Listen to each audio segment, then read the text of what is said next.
good afternoon to each and everyone. My name is Mary Jean Viviliana, and my assigned topic for today is the Module 11, Incentive Pay.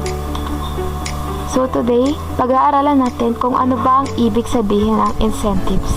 Pag sinabi ba nating incentives, ito lamang ba ay tumutukoy sa cash rewards? Or meron pang ibang incentives na pwede natin matanggap na hindi through cash? Malalaman din natin kung ano ang different classes ng incentives at kung ano ba ang different types nito. So, let's proceed. So, let's now define the meaning of the incentives. So, first, it is the any factor, financial or non-financial, that enables or motivates a particular course of action or counts as a reason for preferring one choice to the alternatives. So, incentives is also the expectation to the employee to act in a particular way. So, paano natin nasasabi na ang incentive ay expectation? Sa part ng boss or manager, kung nagbibigay tayo ng incentive sa ating mga employee, meron tayong right na mag-expect ng mas magandang quality of work. Bilang employee naman, bilang nakakatanggap tayo ng incentives or rewards, dapat gawin natin ang ating part na mas pagbutihin pa ang ating mga trabaho. Since human beings are purposeful creatures, the study of incentive structure is central to all the study of all economic activity. Also, incentives aim to provide value for money and contribute to organizational success. So how can we say that the incentive can contribute to organizational success? Dahil kapag ang mga employee nagkakaroon sila ng incentives at nakakatanggap ng rewards, mas nagiging motivated sila sa kanilang mga trabaho. Mas pinag-iingat at nilalagyan nila ng quality ang kanilang mga work dahil meron silang mga reward na natatanggap. So we can classify incentives into different ways on how it motivates an employee. So the first one is that remunerative incentives are said to exist where an agent can expect some form of material reward, especially money, in exchange for acting in particular way. So ito yung mga compensation na natatanggap natin aside from the basic wage natin. Bilang example nito, halimbawa ay nagtatrabaho tayo sa sales, meron tayong natatanggap na mga commissions. Pwede rin namang bonus. Halimbawa, di ba nakakatanggap tayo ng mga Christmas bonus. Kasama yan dito sa remunerative incentives. Kung nag-OT ka naman, which is overtime, may natatanggap tayong overtime pay, under pa rin yan na remunerative incentives. Ito yung mga cash rewards na natatanggap natin. So, kanina, tinakal natin ang under the financial incentives na remunerative incentives.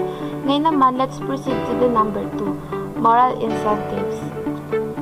Are said to exist where a particular choice is widely regarded as the right thing to do, or as particularly admirable, or where the failure to act in a certain way is condemned as indecent.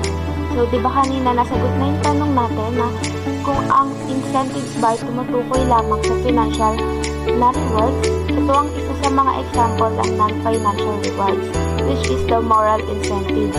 So, paano ba natin nasasabi na ang moral incentive ay nakaka-motivate ng employee?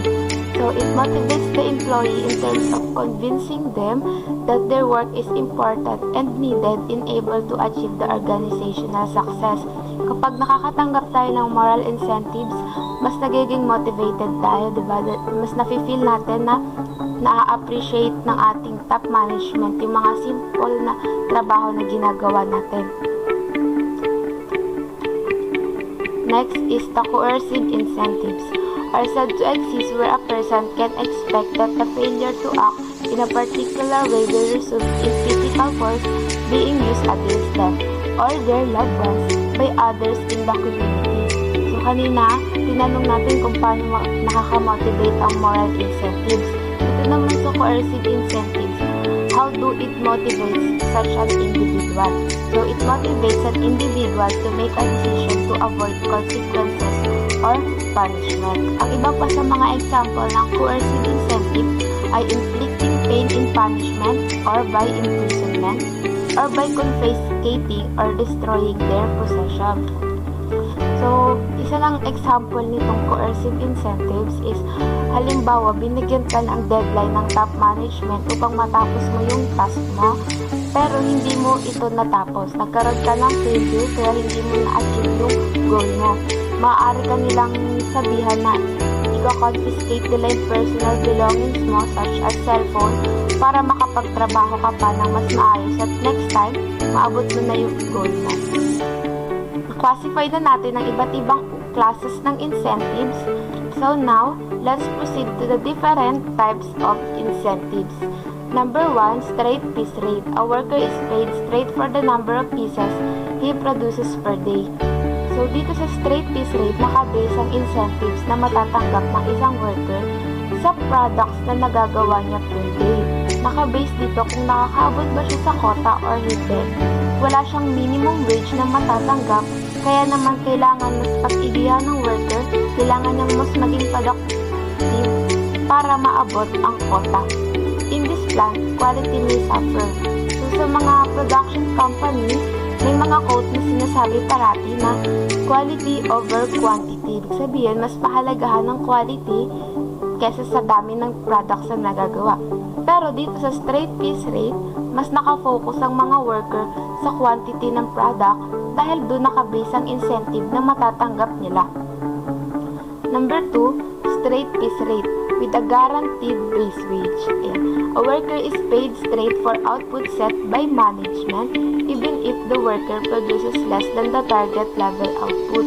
So, sinabi dito na merong guaranteed base wage na matatanggap ang isang worker. Hindi siya nakabase sa products na magagawa niya dahil kahit he produces less than the target level output, meron siyang guaranteed base wage. Meron na siyang matatanggap na bayad kahit hindi niya naaabot ang kanyang quota para sa araw niya. Number 3, healthy plan. Output standards are based upon previous production records available. Here, management also shares a percentage of bonus.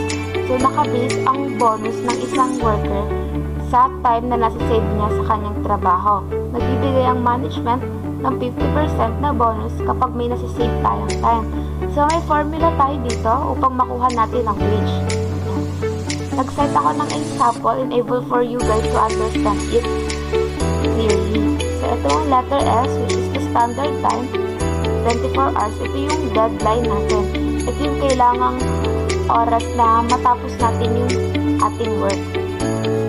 Time taken, 18 hours. So, kung ginawa natin yung work natin at natapos lamang natin siya sa 18 hours. Hour rate, ito yung rate natin per hour, 50 pesos. So, para makuha natin yung wage, sinimplify lamang natin itong formula.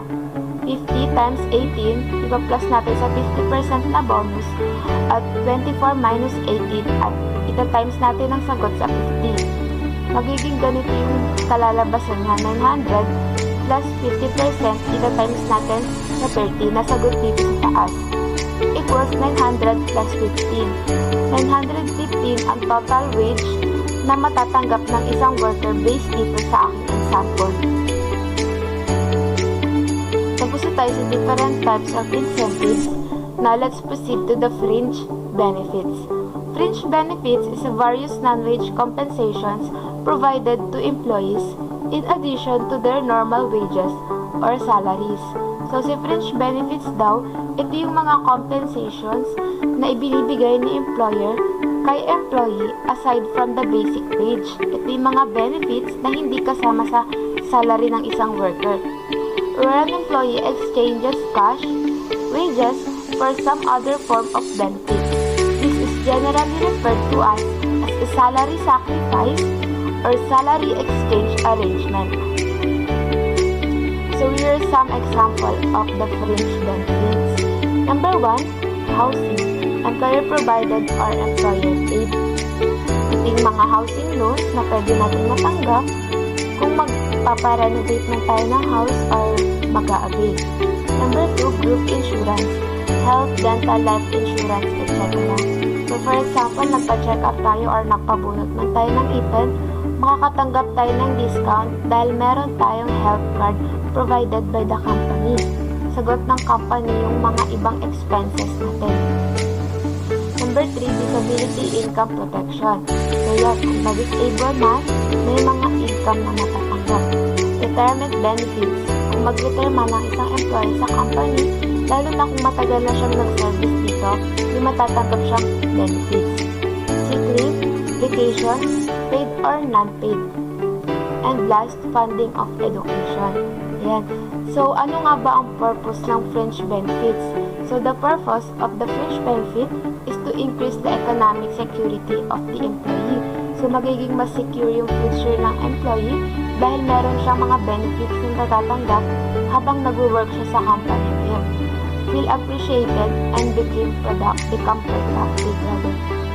Mas nagiging productive ang isang employee dahil alam niya na may security ng kanyang future. Mas nakikita niya na appreciated siya sa company na kanyang pinagtatrabahuhan. So that's all for my report today. Thank you for listening.